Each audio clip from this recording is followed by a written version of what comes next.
Today I want to spend a little bit of time talking about your next homework assignment. In this homework assignment, we'll be building up a game of 20 questions. And to start, I just want to go over what a finished product looks like when interacting with question main. So in this case, we're going to start from just the beginning, and at the beginning, the computer initially is very naive about the objects it considers. It only considers computer. And so let's say we were thinking of a puppy. Well, our object is not a computer, so we're going to answer no here. And we type in the name of our object, which is puppy. And then it asks for a question to distinguish between your object and computer. So we can say, well, is it cute? Because puppies are cute, but I find computers much less cute. And the answer for our object is yes. And so now we can play again, and we'll note that the computer actually has updated itself a little bit. So now it's storing a little bit more information. And it asks, well, think of an object. So this time let's think of kitten.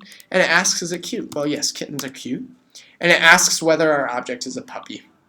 And our object is not a puppy. So it asks for the name of our object, kitten.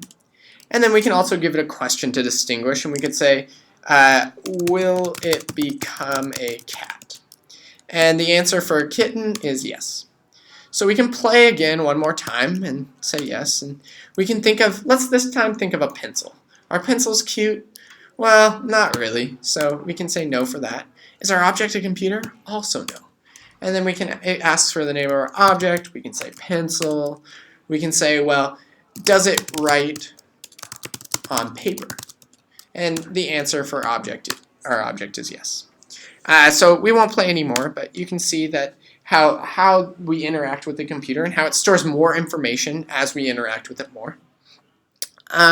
If we take a look at the spec, we'll notice that the underlying structure of the questions game class, which you'll be implementing, this questions game class will contain most of the behavior of this program.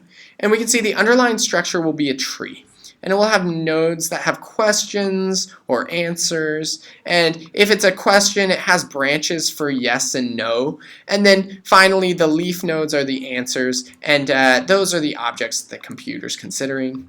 And we can see that, if the computer does guess wrong, so in this case, it guesses whether or not our object is a bicycle, but we're thinking of a car, well, it'll ask for information about our object. It'll ask for the name of our object, and we can tell it's a car. And then it'll also ask for a question to distinguish the objects. And then what it'll do is it'll take this new information and update the tree. So it'll actually store a new question and then also update the answers given this new question. So pretty cool. Two of the methods you're going to be writing in this class are going to be read and write. So we can actually store these underlying trees in files and then read in trees from those files. In this case, read would take a file and build up a new tree for the questions game, and then write would write the tree that the questions game is using to the file. We provide you with some starter trees that you can use to test your read. And then you'll note that questions main actually, if we open it up, it reads in and writes to the same file each time. So if you want to change the file that's being read from, you can change this class constant here. But note that it'll also write to that same file, and so you may accidentally overwrite a file. And so just make sure that if you're trying to test by using these as your starting files, you're actually starting with the files on the course website and not one you accidentally overwrote. Let's see, the next thing I want to talk about is some of what's provided to you in this assignment. So we actually provide a method to handle user input for yes and no, because we don't think it's the most important part of the assignment. If you see in bold, the code for yes2 can be found in the starter code on the course website.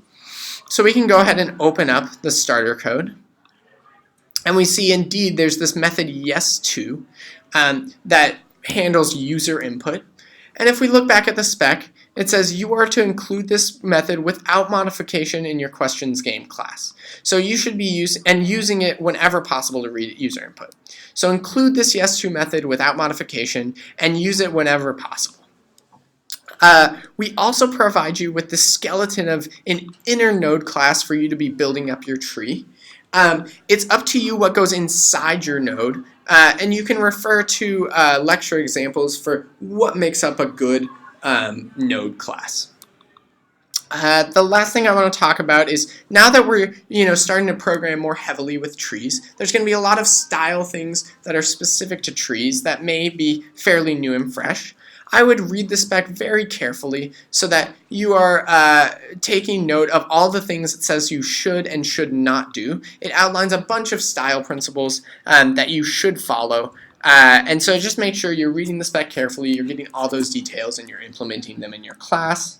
The general style deductions will also have some new information updated for tree-specific assignments under this new block. So I would definitely look at that for some new style principles to be thinking of. And then also I would look towards lecture and section examples as dealing with trees to see what is good style when we're writing code with trees. The style guide will also provide just some more general style principles that you all can follow while you're implementing your assignments. Okay, I think that's all I have for you today. Good luck implementing the assignment, and I hope you all have a nice rest of your weekend.